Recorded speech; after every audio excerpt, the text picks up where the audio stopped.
Hey, what's up guys? My name is TechnoTuner and welcome back. Today I'm bringing to you guys a pure Goblin Biker build that I have had a lot of fun with. It's got me a win in the past or two with just at some local tournaments that we did for some fun. But I just wanted to bring it to you guys today to show you what this deck looks like for the deck profile, and I'll have a test hands up later on this week. Outside of that, let's go ahead and hop right on in. So, for the main deck, we are playing 3 Goblin Bikers Gone Wild. It's a really good card in general for your level 6 summon. If you control no monsters, or all monsters you control are Goblin monsters, you can normal summon this card without tributing. The really good part about this card is, if this card is normal or special summon, you can special summon 1 level 4 or lower Goblin monster from your deck. If this card is sent to the graveyard, you can target 1 card on the field, attach it to a Goblin Xyz monster you control. So the main real thing that you really want is you normal summon it, you search for another goblin that you want on the board, let alone your main targets are usually going to be Doug, which we do play 3 of Doug Charger because he is our spell and trap searcher. When he's normal or special summoned, he can grab you a spell or trap, of course. The fun part is, if you control an Xyz monster or your opponent controls an Xyz monster, and it has a material, you can detach 1 material from that card and then special summon Doug. You can do that with all the level 3 Goblin Biker monsters your opponent in your deck. Your opponent can play around this by not having any materials under their Xyz monster, but it's very rare that you will see a Xyz monster without really any materials on the actual field. Up next, I do play 3 of Goblin Biker Clatter Sploder. This card is just fun because you can target 1 Goblin monster in your graveyard, accept itself, and then special summon it. It can help you get through a lot of sticky situations in which you are kind of locked out of your deck from a draw, but you have monsters in the graveyard to play with. Up next, I do play 3 Goblin Biker Mean Merciless. Sorry for the glare here, guys. It is a bit wonky, but yeah, there's Clatter Sploder. It's actually a really nice looking card. And then Mean Merciless. This one is basically your hand. If it's normal or special summon, you can special summon Goblin monster from your hand, which can help you out a lot, especially if you have a bunch of cards in your hand that you need to really get rid of, let alone just extend further. Because if you have Doug, but you don't want to waste your normal summon, you can go into special or Merciless, special out Doug. Doug will trigger getting a spell to allow you to continue on. Now, what about the actual other Goblin that everybody forgets about, which is Goblin Biker Boommock? Once per chain during the main phase, if this card is in your hand or graveyard, quick effect, you can attach 1 Xyz material from a monster on either field. And if you do, special summon this card. Also, you cannot special summon Goblin Biker Boommock until the end of next turn. This card can come in very clutch under certain circumstances. For me, I usually establish a funky end board where I'm ending up giving my opponent Acid Golem, which they can't get rid of because Acid Golem has the clause on it where your opponent cannot, or the controller of this card, what is it? During your standby phase, attach 1 Xyz material from this card or take 2,000 damage. You cannot special summon any monsters. While this card has no Xyz materials, it cannot attack. So, when you're going through and giving your opponent the Acid Golem, you can literally force it during the actual main phase 2 of your turn, or the main phase of your turn after you hand them the Acid Golem, to rip the last material, so they have to take the 2k on top of not being able to summon. It's actually really great. That's all the main Goblin monsters I do play in the deck. It is, like I said, pure Goblin for the most part. However, we do play other cards such as some extenders, which is 3 Psychic Tracker, 3 Psychic Wielder, 3 Marauding Captain, and 3 Kagamucha Knight. Kagamucha Knight is just great as an extender in hand. If you need to normal summon a level 3 monster, you can then special summon him. Yes, you cannot use him as a synchro summon, but he gets you into your big Kabanga plays. Psychic Wielder lets you go into a synchro play in case they actually do de-barrier you calling Xyz, or if there's a way to prevent linking. Psychic Tracker is a great way of going through. It also gives a synchro monster that was used or summoned using this card an additional 600, while Wielder gives you a free pop if the monster that you synchro summon using it has less attack than the synchro summon monster. Marauding Captain is just a good normal summon that lets you special summon one level 4 or lower monster from your hand. So if you normal summon him to special summon, let's say, Doug, you can then special Kagamuchinite, which is very helpful in these cases. Even if you can't do that, you can still set up Marauding Captain lock by setting up Marauding Captain and summoning another Marauding Captain off its effect. That's all the actual monsters that we do play, aside from hand traps. The funny part is your hand traps can also function as extenders in certain cases, to where they can get you into your goblins or your rank 3 plays, as we do play 3 Ash Blossom. I don't know where my third one went. Okay, the third one is here. I am unsure where it went. It's somewhere around here. Either way, I do play the 3 Ash Blossom. It does help you get through a lot of clunky plays that you need to do, because if you need some interruptions, the Ash Blossom helps you get through that. The fun thing that I will say is that with Ash Blossom being an extender in the abnormal slot or space, is that this card can also function and let you get into your rank 3 plays. It functions as a tuner if you need to.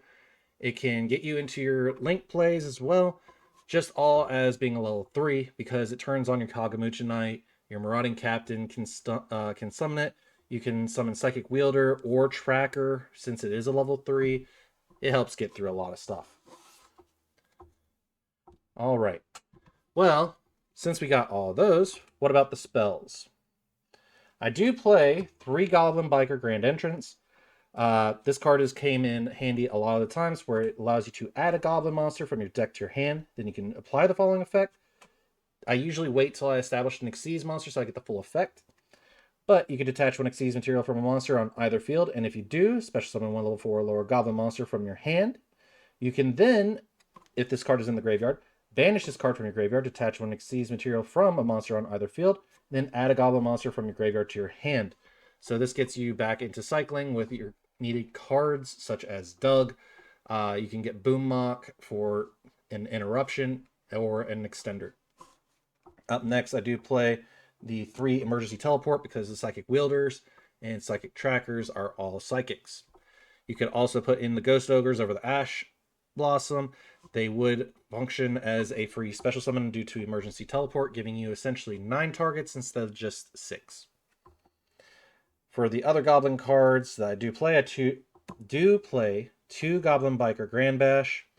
All Goblin monsters you control gain 300 attack for each Goblin monster you control. During your main phase, you can normal summon 1 Goblin monster in addition to your normal summon or set.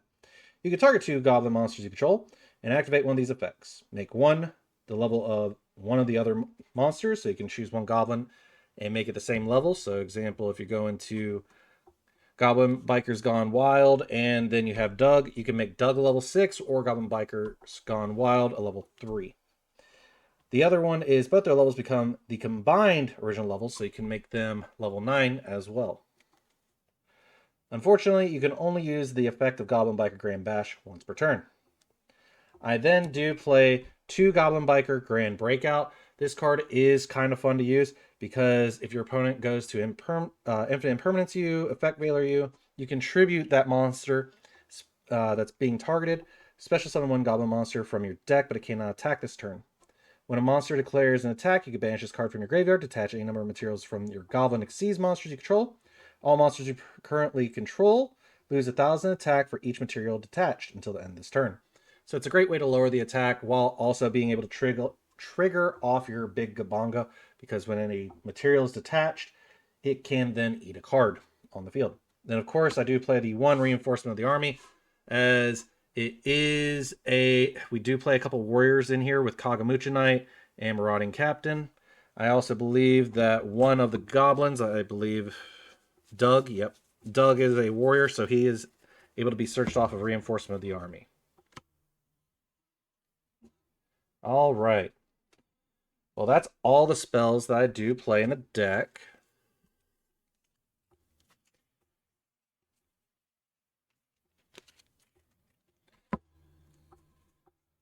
Up next, we do play the one full armored Xyz. This trap is very helpful for when we do the full armored Xyz monster summon. So we go through the rank 3, the rank 5, and then the rank 7. This card helps us establish a lot more of the effects that we can utilize on board. I do play the one Grand Stampede, as during the main phase, you can one Xyz monster using Goblin monsters you control. If you control a Goblin Xyz monster, you can target one effect monster on the field, detach one Xyz material from a monster on either field, and negate that monster's effects until end this turn. Which is kind of fun because if you have Big Gabanga on the field, and say your opponent's playing Mitsurugi Raizel, if they have a way of interacting with you, you can basically activate Goblin Biker Grand Stampede, detach a material from one of their cards if they have an Xyz monster on the board, negate the monster effect of any of the monsters that are activating, which can be really great. Then finally, I have the 3 Infinite Impermanence. It's just another way to prevent your opponent from actually activating effects on field and can help lock down actual effects in the spell and trap zones in the same column. All right. That's all of those. Now, what about the extra deck? Well, I do play 2 Goblin Biker Big Gabanga. This card is really fun in general because it does allow you to add a Goblin from deck to your hand when it's Xyz summon.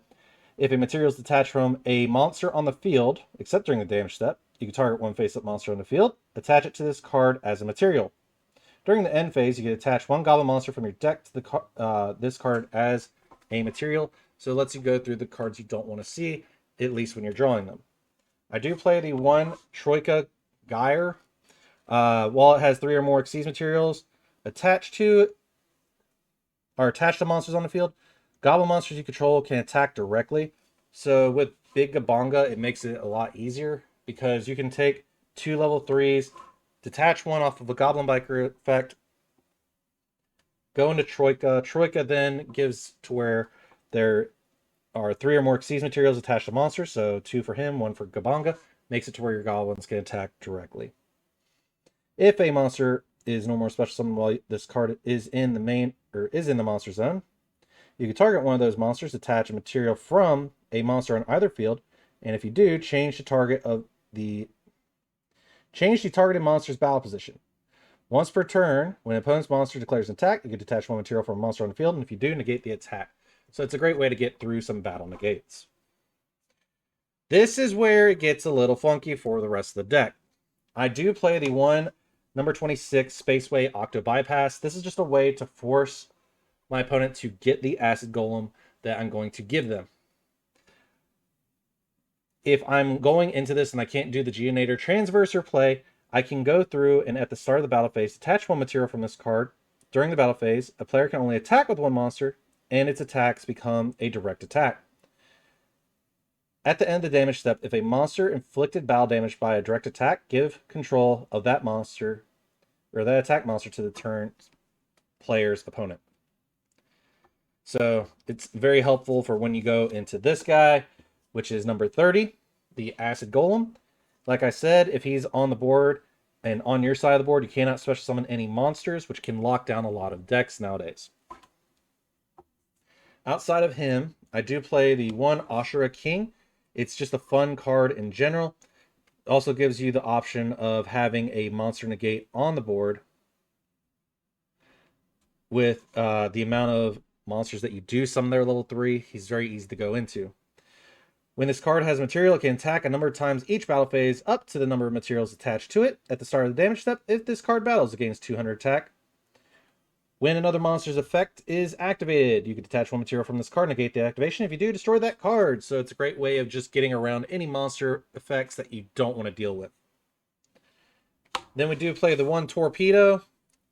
This is just extra cards to allow us to go into our Xyz armor option. It also lets us draw a card and get our goblins back into the graveyard so we can cycle through them. I do play the Mellow Melody, the Brass Djinn. Once per turn, you can detach one Xyz material from this card to target one Djinn monster you control. That monster can attack twice during the battle phase. So this card, let alone, even though it is a light fiend, which can enable you to do Fiendsmith combo with the deck as well, it is very fun because if you have an open board, you can make it to where Mellow Melody can attack twice and do damage. Next, I do play the 1 Xyz Armor Fortress. He's just our level 5 to get us our Xyz Armor Trap. I then do play the 1 Goblin's Crazy Beast. Once per turn, you can target 1 spell or trap on the field, attach 2 materials from a monster on the field, and if you do, attach the target to this card as material. If a monster you control will be destroyed by card effect, you can detach 1 material from this card instead. If this card is in your graveyard, you can special summon this card, then attach 1 Goblin monster from your graveyard to this card as material. You can only use this effect of Goblin's Crazy Beast once per duel. So basically, he's a Dingirsu for the deck when it comes to protecting the actual board. Next, we have the Full Armored Dark Knight Lancer. Once per turn, you can also Xyz this monster by using a rank 5 or 6 Xyz monster, and then transfer all the materials that it has to this card. It gains 300 attack for each material, and equip card it has. Once per turn, you can target 1 Xyz card in your graveyard, add to the hand. Once per turn, if an equipped card becomes equipped to a monster you control, you can attach 1 monster your opponent controls to this card as material. This card is just basically a big boy who can help you get over troublesome monsters that can cause you a lot of issues. Now, what do I play for the rest of the deck, as this is mainly all the Xyz monsters that we do utilize? Well, I did say that we do play some synchros in this deck. And for those synchros, I do play 1 Coral Dragon and 1 Trishula. With the amount of times I get 3 level 3s on board, including a tuner, Trishula is a great way to really get rid of troublesome cards in the hand, on the field, and in the graveyard. And I could just banish them and not have to deal with it. Coral Dragon is a great way to just pop a card by discarding 1 to set up further Goblin plays, because I can revive Boommock from the graveyard by detaching material from either board. But if it's also sent to the graveyard, I can then draw 1 card. It's also a level 6, so it gives me an extra access into Biker Crazy Beast. Excuse me. Yeah, Goblin's Crazy Beast. That's all the synchros I do play. But for the final 2, I do play the 1 Geonator Transverser. If the Octa Bypass doesn't work, I can at least use Geonator Transverser to swap monsters my opponent controls with the Acid Golem that I want them to have. And this is just a going second tech. In all honesty, you could probably swap it out for another Cherubini, Ebon Angel of the Burning Abyss. This card is nuts for the deck. It lets you send a level 3 monster from your deck to the graveyard, then target a Burning Abyss monster itself, and it gains the attack and defense equal to the target Burning Abyss monster on the field. But that's the one thing I will state. This card is really good for any level 3 deck that can help you get through combos. Now, there are a couple of things that you could do to further improve this deck. Like if you wanted to run more synchros, you could. I've seen where people ran Navy Mech Dragon, Vermilion Mech Dragon, all of those. Some fun ones that I have had in my back pocket is I do run the 1 Nightmare Unicorn for a side option if I do need to get over those other items or those other problematic cards. And then the Vermilion Dragon Mech. I can banish any of the tuners I don't really need in my graveyard that I'm not going to really utilize, such as the Psychic Wielder or an Ash Blossom if I'm not going to even get it back, and then target a card on the field and destroy it. But yeah, those are 2 cards that I would utilize as a good side deck option or extra deck option if you want to swap out some cards. The other things that you can do with this deck, you can side out a few cards if you don't want to run the Kagamucha Knight, the Marauding Captain, or the Psychic Wielder or Psychic Tracker. You can run a small Punk engine in this deck. Given that Noah Punk Ziamon's a level 3 and also a tuner, you can also run Deer Note, Foxy Tune, and Madame Spider, allowing you further options. You can also do Burning Abyss since you are running Cherubini as a level 3 option. You can do the Speedroid engine. There has been one other case. I can't remember what it was off the top of my head. Oh, you can also do Phantom Knight. Sorry. That's the other engine. You can do a Phantom Knight engine with this deck as well. Either way, there's a lot of capabilities in which you can go about this deck to have a lot of fun and do a lot of things. Basically, in the end, you're still going to be setting up at least a good rank 3 board that is very irritating to get rid of and can do a lot of damage. Outside of that, guys, that's all I have for you today. If you did like this video, go ahead and hit that like and subscribe. I do try to read all your comments, and I greatly appreciate you guys for watching this video. Until next time, see you in the next one. Is it okay if I'm to say I'm catching feelings from all the dealings? Am I astray? What do you say? How are you feeling? Is it the same?